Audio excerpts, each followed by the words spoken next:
What you are about to hear is not advice. It is a shift in how you think, how you move, how you command your life. Most men never realize this until it's too late. Your life bends to your assumptions, not to luck, not to fate, but to what you consistently expect. Because your dominant thoughts shape your behavior shapes your actions, and your actions shape your reality. So let me ask you something simple but dangerous. What if everything is working out for you? Even when it's hard, even when it's silent, even when there's no proof yet? What if the outcome is already secured and your only job is to walk forward like a man who knows? That isn't wishful thinking, that is mental engineering. This is how history is made. Henry Ford didn't hope things would work out, he decided they would. When the world laughed at the automobile, he built factories. Thomas Edison didn't stop after failure 1, or failure 100, or failure 10,000, because he never assumed failure was possible. Success was inevitable. Time was the only variable. Andrew Carnegie didn't ask, what if this doesn't work? He moved as if the results were already his. That energy builds empires. So why not you? Why not now? You've spent enough time hesitating, enough time negotiating with fear, enough time shrinking when life got loud. Because the man who hesitates cannot coexist with the man who is certain. You cannot serve two identities. One must die. So today, install a new operating system. Act as if everything works out. Not because it's guaranteed, but because it makes you unstoppable. When you assume success is inevitable, you move with calm under pressure.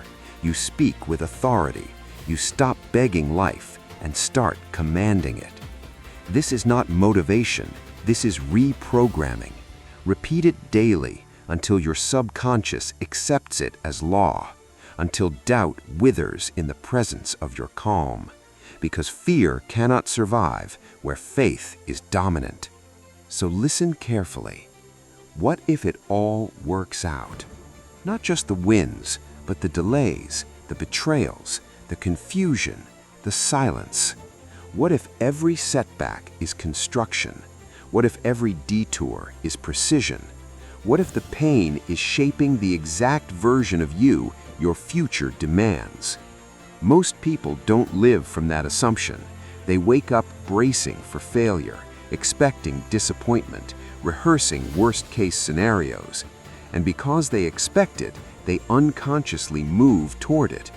But there is another way to live. Belief is not a reaction. Belief is a choice. And the subconscious does not argue. It accepts repetition as truth. If you say, "Things never work for me," your mind responds, "Understood," and it filters your world accordingly. Now imagine the opposite. You wake up every day with one silent command running in the background. Everything is working for me. Even if you're broke, even if the path isn't clear, even if no one believes yet, you still execute, you still build, you still move forward with posture. That assumption alone rewires your life. This is not delusion, this is self-leadership. The weak wait for proof. The powerful move as if the proof already exists. And that leads us to the most dangerous advantage a man can have: definiteness of purpose. Not a wish, not a vague dream, but a decision burned into your nervous system. Without purpose, your energy scatters, your focus dissolves, you mistake movement for progress.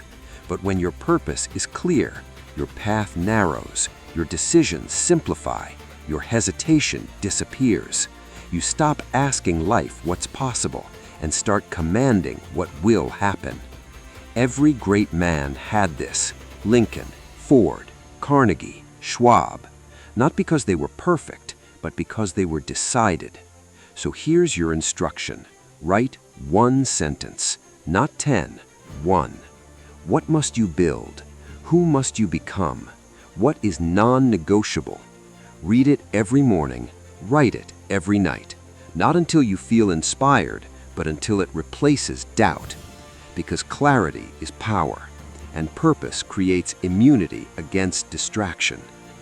Then comes faith. Not emotional faith, engineered faith. Faith is not found, it is built through repetition, through discipline, through action taken without applause. The mind doesn't believe what's true, it believes what's repeated. So speak power or speak poison. There is no neutral language. Every word you repeat is either reinforcing strength or rehearsing weakness. Faith grows when you follow through, especially when it's hard. And eventually, something shifts. You stop trying, you start moving. Then comes the final decision. Burn the bridge. No backup plan, no quiet escape route, no emotional safety net. Because you cannot become someone new while keeping the old identity alive. The moment you remove the option to retreat, a dormant force activates. You move because you must. You execute because there is no alternative. That is where men are forged. And finally, alignment. No man rises alone. Your environment shapes your identity. Your circle programs your standards. If you wouldn't trade lives with them, don't take advice from them. Build a mastermind, one aligned mind, then another. Eliminate soft language, replace it with commitment. And if you can't find the circle yet, be the standard. The right minds will rise to meet you, because belief always comes before evidence, always. So decide now. Act as if it works out. Move as if it's already real. Build as if failure is no longer an option. Because once the mind accepts a direction, reality begins to follow. And from this moment forward, you do not drift, you build.